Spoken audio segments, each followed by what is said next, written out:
e chamar o pastor Ítalo, estará trazendo a palavra nessa noite. Deus te abençoe, meu irmão.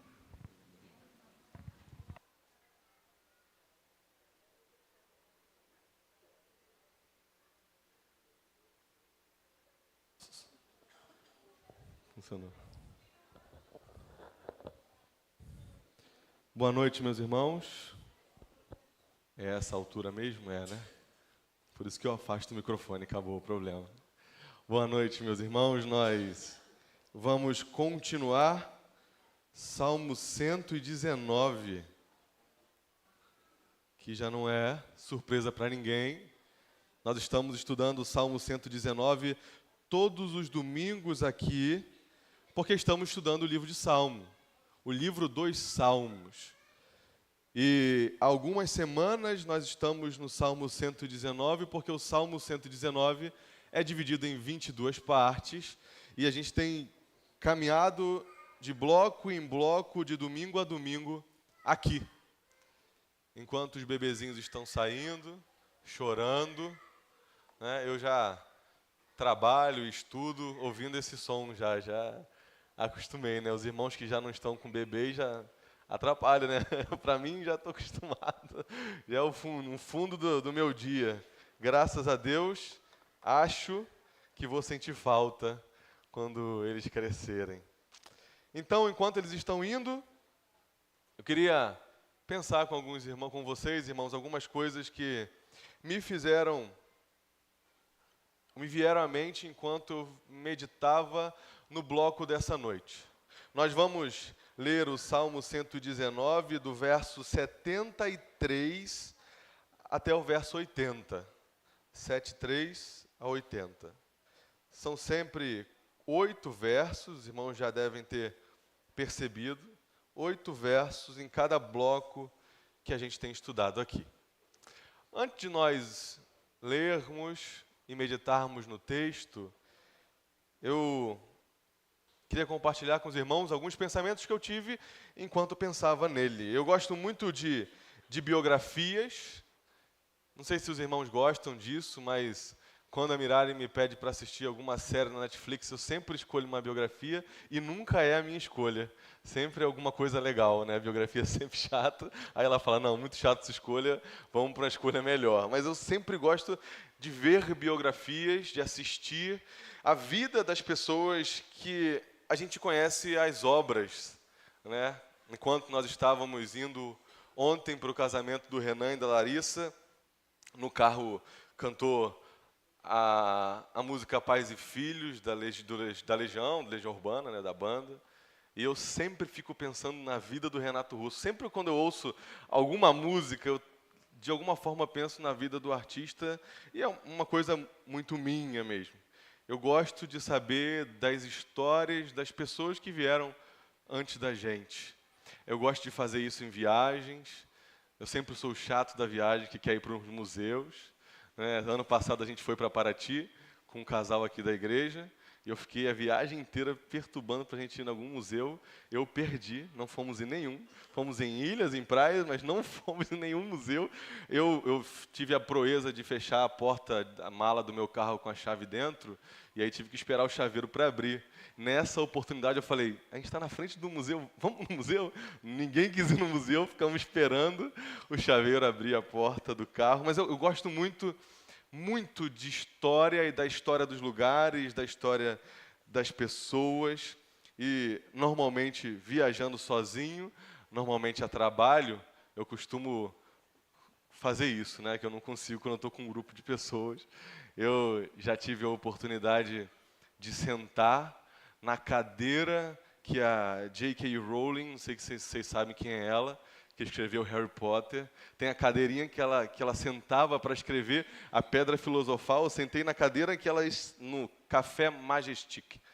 É um café que tem no Porto. Sentei ali, imaginei ela sentada enquanto escrevia a Pedra Filosofal. Vocês imaginam a energia que eu senti? Nenhuma, zero. Mas foi muito bom aquele momento. Já andei em alguns lugares onde alguns cristãos foram degolados, mortos. E pisei nesses lugares, mortos pelos vikings. no mesmo lugar onde, enquanto eles eram degolados, ouvindo a pregação, muitos deles se converteram. E eu tive a oportunidade de estar ali, eu adoro estar nesses lugares, assim, que aconteceram coisas importantes. Eu já tive a oportunidade de estar na capela de Westminster, na abadia de Westminster, onde foi escrito o catecismo de Westminster, que é estudado aqui pelos adolescentes aqui da igreja. Onde já pisou John Owen, Martin Lloyd Jones, já pregou, e eu entrei ali e vi o lugar onde eles ficaram, pregaram, um lugarzinho diferente, eu adoro isso. Fui sozinho, estava num grupo de amigos, ninguém quis lá entrar. Tudo isso mexe muito comigo. É muito importante para mim tentar entender um pouco da história daqueles que vieram antes de nós. E à medida que você vai lendo biografias, você se depara também com a vida de sofrimento dessas pessoas. A gente tem falado muito de sofrimento aqui. O Jeff falou isso na aula hoje de manhã dos novos membros. Mas é porque o Salmo 119, ele fala muito de sofrimento mesmo. Então a gente não tem como fugir daquilo que o Salmo está falando. Até falei com o pastor Arthur na semana passada que a gente deveria ver uma pausa assim, pegar um outro livro para dar uma animada e voltar, porque está pesado, né? Falando de sofrimento. Mas a verdade é que, mesmo falando tanto assim de sofrimento, às vezes a gente não sabe sofrer. E às vezes é preciso ser repetitivo, para a gente aprender algumas coisas que a gente já até entendeu, assim, cognitivamente, mas não entendeu na prática. Hoje, a gente de novo vai falar sobre sofrimento, mas diferente das semanas anteriores, tem uma coisa diferente nesse bloco, porque ele fala o que o nosso sofrimento tem a ver com os outros que nos vêm sofrer. Acho que esse bloco é um pouco diferente daquilo que a gente falou até aqui, porque ele te ensina a sofrer diante de outras pessoas. A gente está aprendendo a sofrer junto. Na mesma medida que você vai estudando biografia, a história dos lugares, a história das pessoas, você vai vendo que eles sofreram. Às vezes a gente não gosta de contar a parte que eles sofreram, mas eu trouxe alguns comentários de pessoas que a gente costuma gostar, principalmente no meio que a gente vive aqui. João Calvino, apesar de sua mente brilhante e grande produção teológica, viveu intensas dores físicas. Tinha problemas nos pulmões, tinha problema nos ossos, artrite, enxaquecas constantes. Normalmente, Calvino sofria em silêncio, era a personalidade dele. Trabalhava incansavelmente. Muitas vezes, chorava sozinho antes de subir aos púlpitos cheios de dor. Como não lembrar de Charles Spurgeon, que algumas vezes subiu aos púlpitos carregado por profunda depressão que ele tinha. Martinho Lutero, que às vezes a gente coloca como um herói da Reforma, foi um homem cheio de dificuldades emocionais, muitas. Cheio de dores emocionais, cheio de tristezas. Lutero enfrentava crises de ansiedades constantes, que ele mesmo dizia que não sabia se era a mente dele ou se era o próprio diabo chicoteando as suas costas. Quem tem crise de ansiedade sabe o que ele está falando. Depressão profunda, oposição política, oposição religiosa, crises mentais, emocionais, que Lutero escreve em seus diários. Em um desses momentos de profunda aflição, Lutero escreveu Castelo Forte, a música que a gente acabou de cantar, em profunda dor. Mas um em especial, que eu acho muito interessante, é a vida de Richard Van Brand. Não sei se os irmãos já ouviram falar sobre esse pastor, um pastor luterano, que por pregar o evangelho passou anos na cadeia.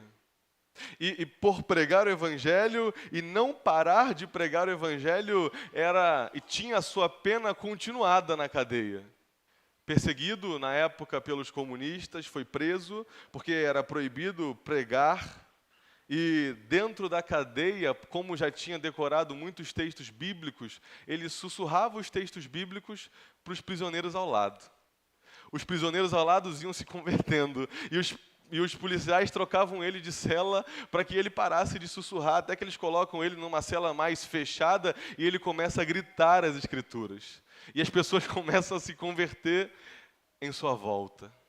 Richard Van Brand, um homem que criou a missão Voz dos Mártires. É uma parecida com a missão Portas Abertas, que os irmãos talvez devam conhecer. Ele deixou, em meio à tristeza e dor, muito ensinamento, e algumas frases me chamam muita atenção. Vou ler algumas frases que ele escrevia enquanto sofria. Um homem acredita não no que recita em seu credo, mas sim naquilo pelo qual está disposto a morrer. Outro momento em que ele sente dor, ele diz: não há dor que a presença de Cristo não possa transformar em oração. No momento em que ele é preso, diz ele em seu diário, enquanto eu ia preso, uma voz dizia no meu coração: quem pode prender a minha alma? E um dos momentos em que ele é questionado a respeito do seu sofrimento, e não se sabe se é pelos policiais ou pelos prisioneiros, ele responde, como se sabe por aqueles que foram alcançados pela sua pregação: a fé que pode ser destruída por sofrimento não é fé. Richard Van Brand criou um movimento chamado Voz dos Mártires, que existe até hoje, e quando você procura na internet Voz dos Mártires, procura Portas Abertas, é a mesma coisa. Grupo de irmãos que se esforçam para ir e para chegar com Bíblias em lugares em que irmãos nossos são perseguidos. Ele, saindo da prisão, cria esse movimento que ganha magnitudes gigantescas. Mas é interessante quando você entra nesses sites e tenta, de alguma forma, ajudar esse movimento com recurso, com meios que tem ali na internet para você conseguir, de alguma forma, ter um contato com eles, sustentá-los, ou enviar alguma Bíblia, porque eles não têm, ou como o Vitão e o Arthur, pastor Arthur, faziam, mais novos, escrever a Bíblia à mão, porque lá não pode entrar Bíblia, como, por exemplo, Coreia do Norte, Irã, Afeganistão, Nigéria, Índia, em lugares específicos que a Bíblia não é permitida. Você, se quiser participar, isso existe hoje mesmo, você pode escolher um evangelho e escrever à mão o evangelho e enviar como se fosse uma carta para que eles, de forma ilegal, leiam aquilo que a gente está ouvindo aqui no microfone. Está online, na internet, quem quiser ver.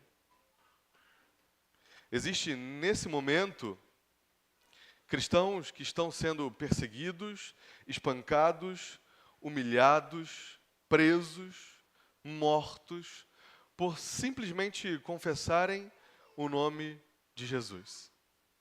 Alguns, nesse momento, estão adorando em porões, outros em cavernas, outros em silêncio, com partes cortadas de versos que eles conseguiram de forma ilegal. É um convite real mesmo, procura lá, Portas Abertas. Veja se você é útil de alguma forma para esses irmãos. Adorando, e quando você vê o que eles pedem, muitas vezes te deixa envergonhado. Eles pedem: orem por nós, para que nós tenhamos perseverança. Não te deixa envergonhado saber que a gente se incomoda por muitas coisas que eles não têm? Pensar que eles não têm púlpito, mas têm fé. Não tem templo, o templo que a gente tem, mas tem comunhão. Não tem liberdade, mas tem esperança. E enquanto eles sofrem, pedem: por favor, orem por nós para que possamos permanecer firmes até o fim. Um tipo de movimento que alguns irmãos nossos aqui do Brasil vão para lá e não sabem se vão voltar. Alguns não voltam mesmo. Que tipo de fé é essa em que o sofrimento não é capaz de matar? São aqueles que reforçam o que temos lido aqui às segundas-feiras em Hebreus, homens e mulheres em que o mundo não foi digno, cheios de fé. Não te dá uma certa vergonha? Além da vergonha, não te dá uma certa esperança, força? Não te ensina que, às vezes, você está ligando para coisas pequenas demais, fracas demais? Todo sofrimento, nós temos aprendido aqui que foi enviado por Deus, planejado por Deus. Mas é verdade também que Deus quer que nós cresçamos em como respondemos a esse sofrimento. Deus quer que nós soframos melhor. Mas não só por causa de nós, mas por causa daqueles que nos veem. Por causa daqueles que estão nos olhando enquanto sofremos.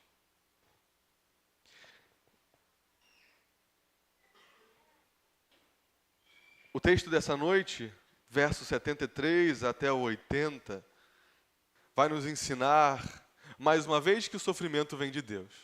Mas de uma forma especial, ele vai falar que um dos objetivos dele é que, por meio do sofrimento, possamos discipular outras pessoas ao nosso redor. A gente vai pensar isso junto, e se eu pudesse dar um título para essa pregação, seria O Discipulado que Nasce da Dor. Nós vamos ler o texto, 73 a 80. Pensando que alguns dos nossos irmãos agora não têm em mãos tantos versos assim. Vamos ler o texto. As tuas mãos me fizeram e me formaram. Dá-me entendimento para que eu aprenda os teus mandamentos. Aqueles que te temem se alegram quando me veem, porque na tua palavra tenho esperado. Bem sei, ó Senhor, que os teus juízos são justos e que com fidelidade me afligiste. Que a tua bondade me sirva de consolo, segundo a palavra que deste ao teu servo. Venham sobre mim as tuas misericórdias para que eu viva, pois na tua lei está o meu prazer. Envergonhados sejam os soberbos por me haverem oprimido injustamente, eu, porém, meditarei nos teus preceitos. Voltem-se para mim os que te temem e os que conhecem os teus testemunhos. Seja o meu coração irrepreensível nos teus decretos, para que eu não seja envergonhado. Vamos orar mais uma vez? Senhor, tem misericórdia de nós. Estamos aqui diante da tua palavra e suplicamos que o Senhor fale conosco essa noite. Oramos assim em nome de Jesus. Amém.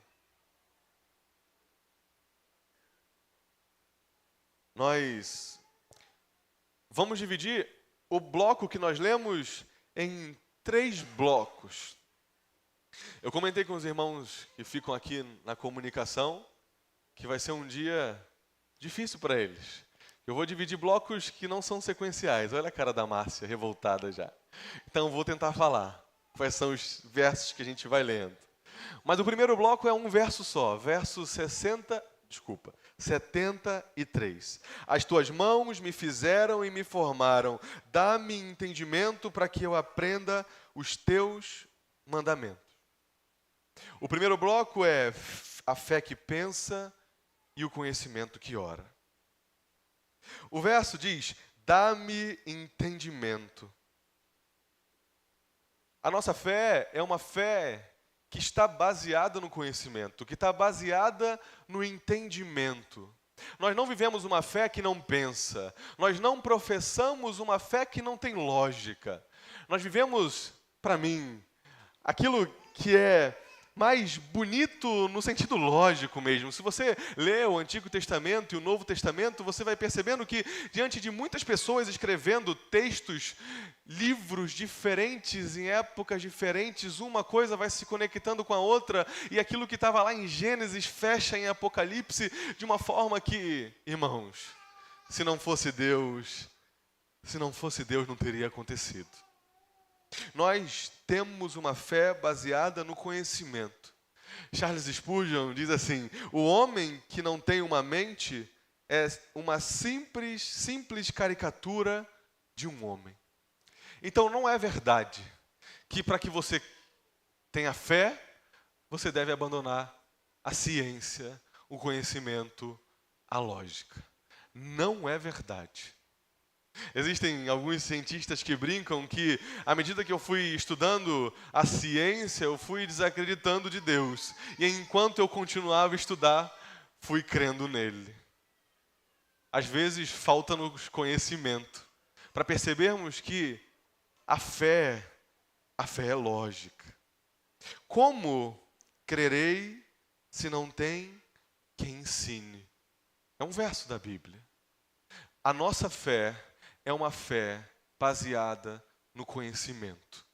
Esses dias, acho que foi o Eduardo que postou algo que eu achei muito interessante, porque se a nossa fé não é baseada no conhecimento, qualquer tipo de oscilação emocional faz com que eu abandone Deus.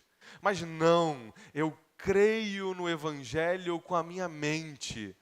Eu creio, de fato, em algo que é lógico, racional. O Evangelho é conhecer uma pessoa. É usar as nossas capacidades intelectuais, cognitivas, para conhecer alguém, por meio das Escrituras. Deus deixou para nós um livro. Isso fala muito sobre quem Deus é. Deus quer que nós levemos a sério o conhecimento. Dá-nos entendimento, é o pedido do salmista. Dá-me entendimento para que eu aprenda os teus mandamentos. Mas a base do pedido dele é: as tuas mãos me fizeram e me formaram. Há uma mistura aqui de conhecimento e fé. Ao mesmo tempo que ele está pedindo conhecimento, ele relembra e diz no Salmo: Senhor, eu creio em Ti e creio que o Senhor me formou. É justamente a fé que pensa e o conhecimento que ora. É essa inteligência humilhada, é essa mente ajoelhada. É assim que são os crentes. Os crentes, irmãos, não deveriam ser aqueles que não se importam em conhecer. Pelo contrário, deveriam ser aqueles que se importam muito em descobrir a verdade das coisas.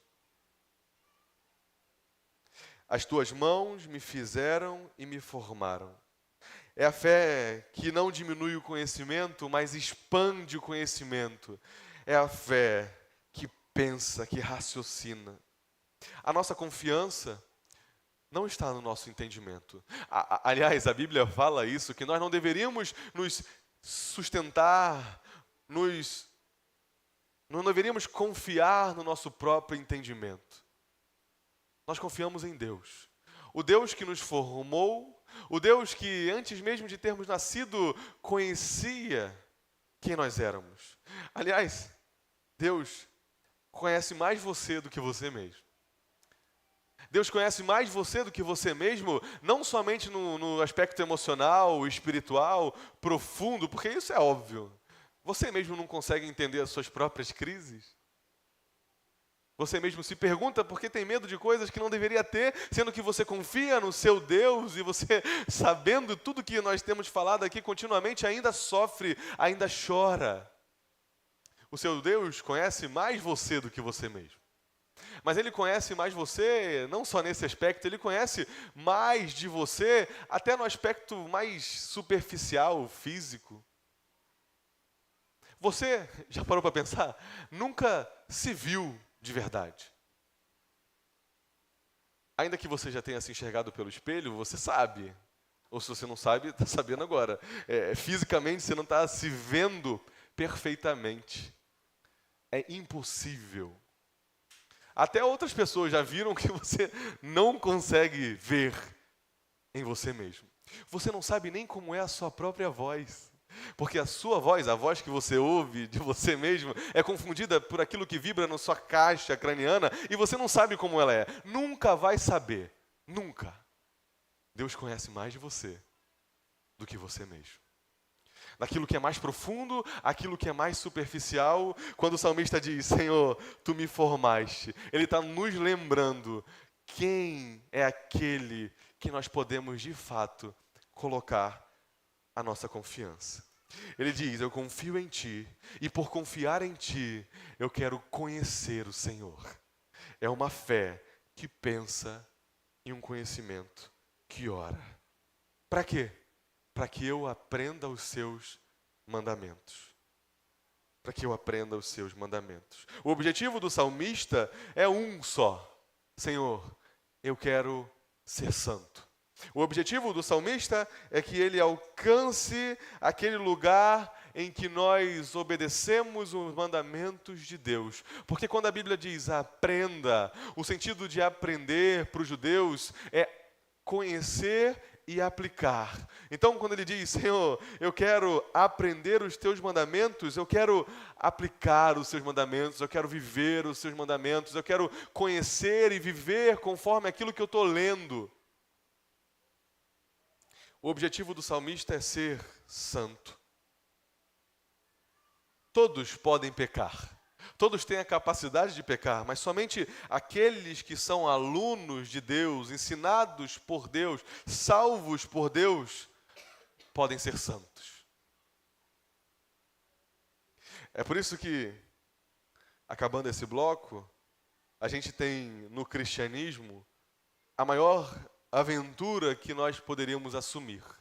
Os jovens, os mais velhos não querem muito mais aventura, chega de aventura. O jovem quer aventura. Os jovens que buscam aventura o tempo todo, além de buscarem aventura, buscam também um grupo que está junto dele dessa aventura. Você quer algo de verdade para se aventurar? Seja crente. Você quer ser diferente? E ser diferente e ter um grupo que você está incluído? Seja crente. Você vai ver como que é desafiador, perigoso, difícil ser crente. Mas é útil. Aliás, é a única coisa que importa. Qualquer outro grupo que você escolher vai ser pequeno, perto de escolher ser crente. O salmista diz, Senhor, eu quero conhecer o Senhor para ser santo, para ser crente. Acabamos o primeiro bloco, o verso 73, que nós chamamos de a fé que pensa e o conhecimento que ora. O segundo bloco vão ser alguns versos. Márcia. Verso 75 diz assim, bem sei, ó Senhor, que os teus juízos são justos e que com fidelidade me afligis. 75. 76. Que a tua bondade me sirva de consolo, segundo a palavra que deste ao teu servo. 77. Venham sobre mim as tuas misericórdias, para que eu viva, pois na tua lei está o meu prazer. Envergonhados sejam os soberbos por me haverem oprimido injustamente. Eu, porém, meditarei nos teus preceitos. 80. Seja o meu coração irrepreensível nos teus decretos, para que eu não seja envergonhado. O segundo bloco nós chamamos de a oração do santo sofredor. Ele começa dizendo, bem sei, ó Senhor. E o que o salmista sabe? Ele sabe, Senhor, Tu és justo.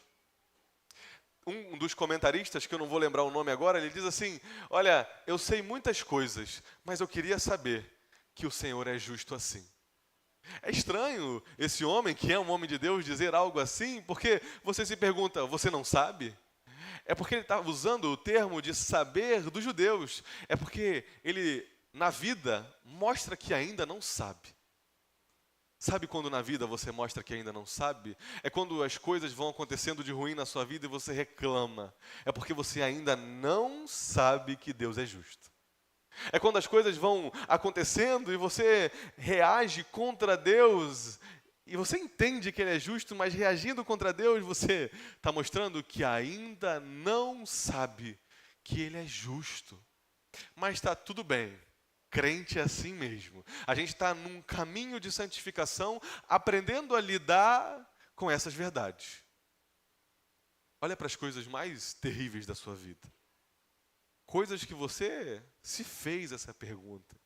Eu sei que já se fez. E se não se fez essas perguntas, é bem provável que a sua vida seja muito boa, graças a Deus por isso. Ou porque você é muito novo ainda. Deus, por que essas coisas estão acontecendo comigo? O salmista diz: Senhor, eu sei que Tu és justo, que Tu és justo. O cristão, à medida que vai caminhando na vida e refletindo a própria vida, vai aprendendo verdades que aqui, por exemplo, a gente tem ouvido domingo após domingo, mas que só são enraizadas no coração quando a experiência chega e eu tenho que reagir da forma que eu falo que eu creio. Lembra de Van Bran falando assim: olha, se a fé não resiste ao sofrimento, não é sofrimento. Ele sabe o que está falando, porque teve que resistir ao sofrimento enquanto chorava. Ele sabe algo interessante, que é algo que a gente tem repetido aqui continuamente: com fidelidade me afligiste.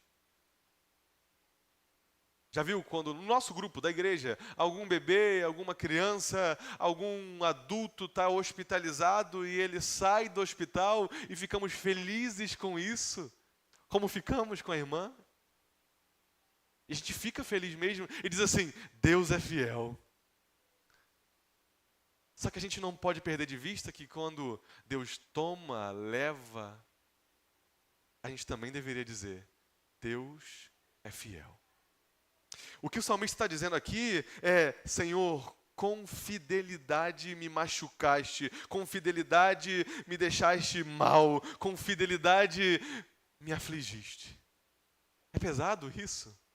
Ele está dizendo: Tu és fiel, Senhor, porque tudo de errado está acontecendo na minha vida. A gente não costuma fazer isso, né? É assim: Senhor, Tu és fiel porque eu acabei de perder meu emprego, aleluia. Tu és fiel, Senhor, porque eu estou caindo doente aqui, vou ficar meses internado.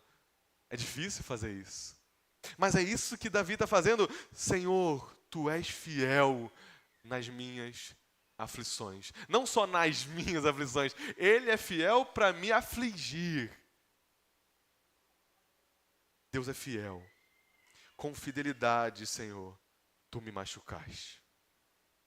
É como um pai que disciplina o filho. E que, ainda que a gente não entenda completamente aqui porque que ele faz coisas tão dolorosas para nós, a Bíblia está nos ensinando que Ele é fiel e tudo que Ele faz é baseado nessa fidelidade que Ele tem com os seus filhos. Dá para a gente lembrar um pouco de Provérbios que diz assim: o pai que retém a vara aborrece o filho, mas o que ama o filho cedo disciplina. O pai não deve, Provérbios 23, retirar a disciplina da criança, pois se a castigares com vara, nem por isso morrerá. Tu a castigarás com a vara e livrarás a alma dele do inferno. E se esse é o conselho para pais humanos, como será então o Pai dos céus, o nosso Pai? Se Ele nos ensina a fazer isso com os nossos filhos, a castigar os nossos próprios filhos para que eles não sejam vergonha para os pais quando crescerem, quanto mais o Pai que está no céu é capaz de castigar os seus filhos para que eles cresçam em aparência ou na forma de Cristo. Só que é interessante ver o salmista dizendo assim: que a tua bondade me sirva de consolo segundo a palavra que me deste. Venha, Senhor, sobre mim as tuas misericórdias, para que eu viva. Percebam, é alguém que está sofrendo de verdade. Porque ao mesmo tempo que ele diz: Senhor, tu és santo porque me fazes sofrer, ele diz: Senhor, venha a tua misericórdia e a tua bondade. Senhor, me dê o colo que eu preciso. Ao mesmo tempo, o salmista sabe que quem bate é o que dá colo. É, de novo, muito parecido com os pais, não é? a palmada que ele recebe é acalentada pelo mesmo colo daquele que deu a palmada. É assim que acontece no nosso relacionamento com Deus. É saber, como o próprio Davi disse, é saber que é melhor estar nas mãos dele. É melhor estar nas mãos de Deus do que não estar. Aqui a gente percebe que o sofrimento dele é real. Ele de fato está sofrendo, ele de fato está chorando, ele de fato está pedindo o livramento. Mas ele pede isso tudo confiado na fidelidade de Deus. Ele confia em Deus. Ele sabe quem Deus é. Mas não deixa de suplicar pela bondade e sua misericórdia. É como o Moisés. Não o Moisés da Bíblia, o Moisés, um amigo meu e do pastor Arthur. Um dia, os irmãos sabem disso, enquanto estávamos voltando do Cachamor, eu estava com um laserzinho. Moisés é meio desesperado. A gente botou um laser assim no peito dele enquanto estava andando de carro. E ele ficou assim, com o olho fechado, andando. A gente parou o carro preto do lado dele, assim. Aí ele orando. A gente abriu a janela, ele viu que era a gente. Aí ele, ai meu Deus do céu, vocês estão doidos, gente. Aí o que você estava falando, Moisés? Eu estava repetindo, Deus é soberano, Deus é soberano, Deus é soberano. A verdade é que a gente tem que fazer como Moisés algumas vezes.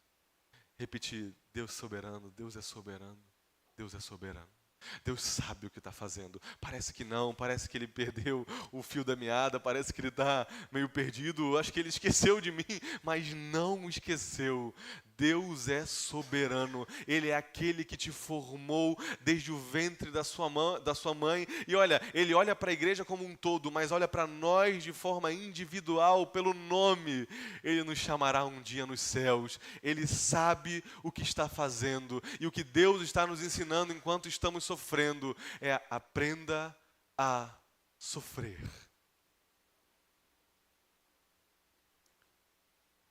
O pedido do salmista termina da mesma forma: que aqueles que mentem sobre mim sejam envergonhados, para que o meu coração seja irrepreensível nos teus decretos. O pedido do salmista é que ele seja santo. O pedido do salmista é que ele aguente tudo isso e ainda glorifique o nome de Deus. É por isso que a gente não recebe o que pede, porque a gente pede mal. Isso é um texto das Escrituras. Sabe por que vocês não estão recebendo o que vocês estão pedindo em oração? Porque vocês pedem mal, pedem para o próprio deleite. O salmista não pede para o próprio deleite, ele diz: Senhor, faça isso tudo para que eu permaneça firme e honre o seu nome. Muitas vezes a gente não ora assim. Quando a gente pede: Senhor, me livra desse sofrimento, seja qual for o sofrimento que a gente está passando, muitas vezes a gente pensa na gente. Mas o que Deus quer nos ensinar é que a gente aprenda a pensar em Deus enquanto sofremos. Senhor, que enquanto eu esteja sofrendo, enquanto eu estiver aqui sofrendo, eu possa ser exemplo para aqueles que me veem. Eu possa honrar o Teu nome. E, Senhor, eu possa terminar esse sofrimento, essa corrida, acabar a carreira, guardando a fé. Senhor, me ajuda a sofrer, de modo que o Senhor seja exaltado. Às vezes, Deus não está respondendo a sua oração porque você não está entendendo o motivo do seu sofrimento. Por último, o último bloco: fazei discípulos no caminho da dor. Versos 74 e 79. Aqueles que te temem se alegram quando me veem, porque na tua palavra tenho esperado. 79. Voltem-se para mim os que te temem, os que conhecem os teus testemunhos. Agora parece que o salmista mostra uma face diferente de tudo aquilo que a gente tinha visto até aqui. O que o salmista quer agora é que as pessoas que começam a duvidar de Deus por conta do sofrimento que ele está passando, façam o contrário. Adorem a Deus. O salmista está dizendo assim: Senhor, me ajuda a ser alguém que enquanto sofre, outras pessoas são abençoadas.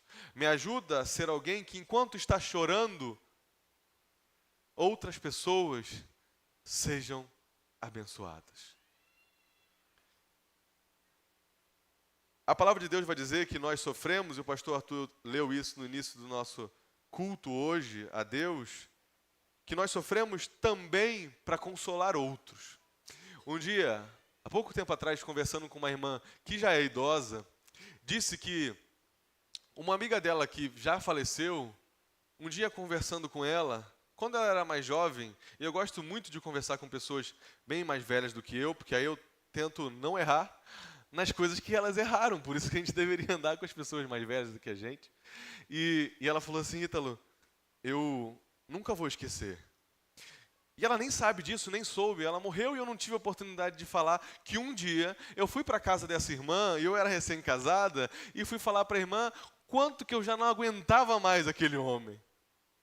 E era uma senhorinha que já tinha perdido o marido, e ela olha para ela e faz a lista de tudo que o marido dela tinha feito.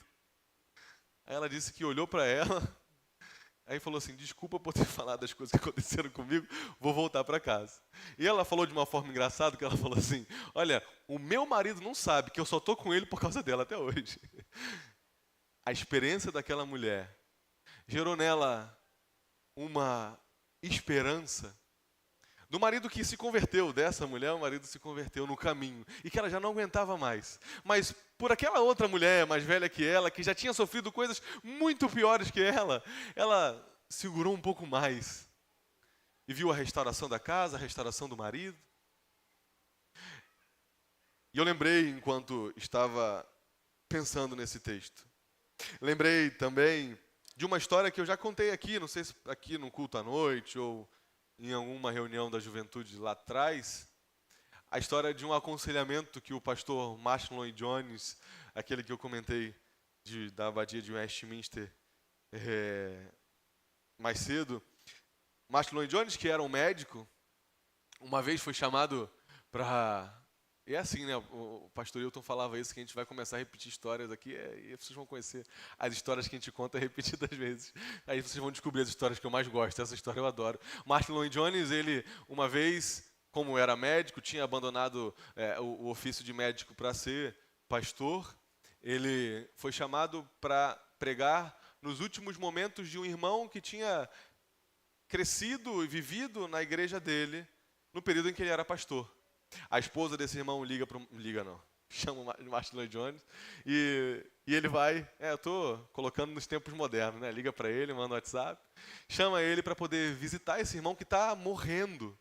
E diz Martin Lloyd Jones que ele ainda era um jovem pastor e ficou extremamente assustado com esse momento. Ele ficava se perguntando: o que eu vou falar para uma pessoa que sabe que vai morrer, e como ele era médico, ele tinha certeza que ele ia morrer. Ele ficava no caminho orando: Senhor, me dá as palavras, me dá as palavras. E aí, quando ele abre a porta, todo mundo chorando na entrada da casa, e ele está lá no quarto. E ele vem pensando o que ele vai falar, o que ele vai falar, e aí ele abre a porta do quarto, e que está aquele homem, prestes a morrer, e que morre no final da história mesmo, morre poucas horas depois. Ele tem a oportunidade de falar com aquele homem nos últimos minutos daquele homem, nas últimas horas dele, e ele vai ao lado dele, e ele começa a tentar consolar esse homem, e o homem pede para o pastor Martin Lloyd Jones, que não era o grande Martin Lloyd Jones que a gente conhece hoje, pede para ele assim: pastor, pode parar. Eu não chamei o senhor aqui para o senhor me consolar, não. Eu queria que o senhor estivesse aqui comigo nesses últimos momentos. O Senhor me ensinou a viver, mas o Senhor, em suas pregações, também me ensinou a morrer. Martin Lloyd Jones sai daquele momento dizendo: eu fui para consolar, mas voltei consolado. Quantas vezes nós não passamos por isso? Quantos aqui não tiveram a oportunidade de ir na casa da irmã Norminha e serem consolados por ela? Quantos não passaram por situações em que você via aquela pessoa no limite, doente, e aquela pessoa trouxe para você esperança? Eu não sei se isso te assusta, mas Deus quer fazer isso com você. que vale uma fé que não resiste a sofrimento? Nada. A fé que não resiste ao sofrimento não vale nada. A nossa fé é fé de homens e mulheres que entregaram suas vidas por essa mensagem. E enquanto nós sofremos, nós proclamamos para o mundo quem nós cremos.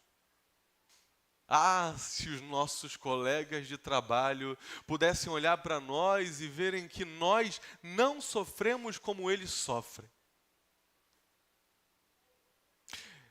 Eu estou com um amigo que é um pastor de uma igreja presbiteriana e ele sabe que vai ser desligado em pouco tempo. Semana passada, não, foi essa semana a gente conversando. Enquanto a gente conversava, eu fiquei pensando como eu estaria se eu estivesse no lugar dele. Pensando nas minhas contas, desesperado como é que eu ia pagar minhas próximas contas. O que eu faria se eu estivesse no exato lugar dele, que daqui a pouco todo o contrato vai acabar, ele não vai ter mais o trabalho que ele tem hoje, muito menos o valor que ele ganha hoje pela posição que está. E a fala dele foi: varão, que ele é meio assim, penteca, né? Ô varão, Deus está no controle, varão. Não tem nada que alguém faça por mim aqui. E ainda foi ousado, nem você, porque eu sou o chefe dele, né? Nem você, que seja mais forte que o meu Deus. Seja continuando ou não. O nosso sofrimento é útil para discipular outras pessoas. É isso que esse bloco está nos ensinando. Ele diz: voltem-se a mim, voltem-se para mim os que te temem. No original, se nós formos estudar com cuidado, vocês vão perceber que parece que o salmista está dizendo assim: olha, aquelas pessoas estão começando a desandar, estão começando a desistir da caminhada. Então ele está dizendo: Senhor, que essas pessoas olhem para mim e me vejam sofrendo bem. Que eles, ao olharem para mim, possam glorificar o teu nome. As pessoas, quando olham para você, o que fazem? Se enquanto estão olhando para você hoje, ainda não conseguem glorificar o nome de Deus, descanse, porque é uma caminhada mesmo. Mas não perca de vista o parâmetro que temos. O nosso sofrimento deve ser útil para discipular outras pessoas. Tudo aquilo que você tem de ruim na sua história é muito útil para consolar outras pessoas. E o que a gente está fazendo aqui com você é, além de repetir que Deus é o Senhor do sofrimento também, ou é o Senhor acima de todo esse sofrimento, é também dar um passo a mais em relação àquilo que a gente tem aprendido sobre o sofrimento. É fazer com que você, enquanto está sofrendo, também não olhe só para si. Enquanto os seus olhos estão olhando para baixo, que Deus, como no final lá do livro do profeta Jeremias, possa estender o seu rosto e fazer você enxergar como o seu sofrimento é útil para a vida de outras pessoas. Isso só se Deus esmagar o seu egoísmo mesmo. Porque, olha, às vezes Deus faz você sofrer a vida inteira para que outras pessoas sejam abençoadas. E você só vai aceitar isso quando você entender que a sua vida não é sobre você. Não é sobre você.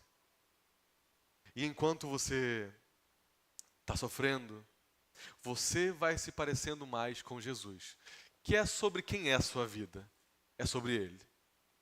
E enquanto você vai se parecendo mais com Jesus enquanto sofre, outras pessoas vão tendo em você esperança, força. Por isso que eu gosto de ler biografias, porque muitas vezes, vendo a vida dos puritanos, vendo a vida de homens que sofreram muito, muito, muito mais do que eu, eu aprendo com eles, porque a Bíblia me ensinou a aprender com eles. Eu queria terminar com um conto. O conto que uma vez o pastor Rodrigo Suete contou aqui para a igreja. Os irmãos devem lembrar, mas é muito útil para esse final. É o conto da árvore e a chuva. Contos fazem a gente lembrar melhor daquilo que a gente vai aprendendo. Disse ele, e diz o conto, que havia uma árvore no cume de um monte que reclamava continuamente das tempestades que vinham. O conto diz que a árvore dizia todas as vezes que chegava uma chuva nova: de novo, já estou cansada dessas águas que me encharcam, deste céu cinzento e dessas tempestades que me envergam. A árvore reclamava continuamente das dores que as tempestades faziam sobre ela. Até que um dia a árvore envelhece e, por uma última tempestade, ela é arrancada pelos ventos fortes. E então ela desce daquela montanha, lá do cume da montanha, revirando-se, e ali percebe os seus últimos momentos.